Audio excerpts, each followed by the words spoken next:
രേവതിയെ തൻ്റെ ജീവിതത്തിൽ നിന്നും എന്നേക്കുമായി തള്ളിപ്പറഞ്ഞ സച്ചി നെഞ്ചുനുറങ്ങും വേദനയോടെ പടിയിറങ്ങി രേവതി.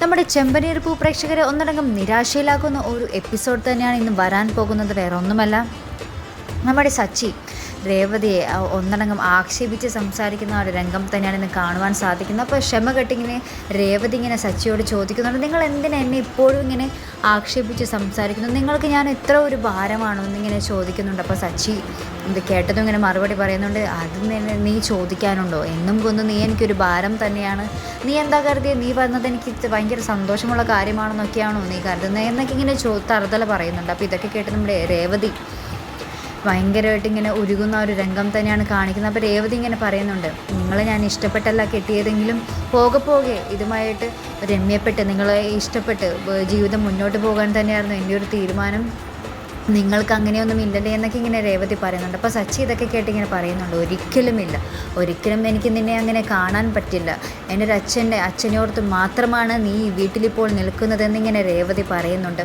അപ്പോൾ ഇത് സച്ചി ഇങ്ങനെ ഒരു വാണിംഗും കൊടുക്കുന്നുണ്ട്, മേലാൽ എന്നോട് ഇങ്ങനെ ദേഷ്യപ്പെട്ടോ കയർത്തൊന്നും സംസാരിച്ച് പോകരുത്, എൻ്റെ അച്ഛനും അച്ഛമ്മയ്ക്കും മാത്രം ഞാൻ ഇതിനുള്ള അധികാരം കൊടുത്തിട്ടുള്ളൂ, നിനക്കൊരു അധികാരവും ഇല്ലെന്ന് തന്നെ ഇങ്ങനെ പറയുന്നുണ്ട്. അപ്പോൾ രേവതി ഇങ്ങനെ പറയുന്നുണ്ട്, ഞാൻ നിങ്ങളുടെ ലൈഫിൽ ആരുമല്ലല്ലേ, എനിക്ക് എന്തെവിടെ ഒരു സ്ഥാനം എന്നിങ്ങനെ സച്ചിയോട് ചോദിക്കും, നിനക്കിവിടെ ഒരു സ്ഥാനവുമില്ലെന്ന് സച്ചി ഇങ്ങനെ എടുത്ത് തന്നെ പറയുന്നുണ്ട്. അപ്പോൾ ഇതൊക്കെ കേട്ട് നമ്മുടെ രേവതി കരഞ്ഞുകൊണ്ട് തന്നെ ആ ഒരു നെഞ്ചുരുകും വേദനയോടെ തന്നെ അവിടെ നിന്നും ഇറങ്ങിപ്പോകുന്ന ഒരു സീൻ തന്നെയാണെന്ന് നമ്മുടെ എപ്പിസോഡിൽ മെയിനായി കാണുവാൻ നമുക്ക് സാധിക്കുന്നത്.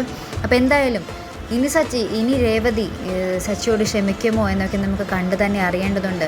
ഇത്രയും ഒരാളെ അപമാനിച്ച് സങ്കടപ്പെടുത്തി വിടുമ്പോൾ ഇനിയും രേവതി സച്ചിക്ക് പുറകെ പോകുമോ, രേവതിയുടെ ആ പിടയ്ക്കുന്ന മനസ്സ് മനസ്സിലാക്കാൻ സച്ചിക്കാകുമോ എന്നൊക്കെ നമുക്ക് കണ്ടു തന്നെ അറിയേണ്ടതുണ്ട്. അപ്പോൾ ഇതിനൊക്കെയായി കാത്തിരുന്ന് കാണാം. അപ്പോൾ ഇതുപോലുള്ള റിവ്യൂസിനായി നിങ്ങൾ മറക്കാതെ ചാനൽ സബ്സ്ക്രൈബ് ചെയ്യുക. അടുത്തൊരു വീഡിയോയുമായി വരുന്നത് വരേക്കും ബൈ.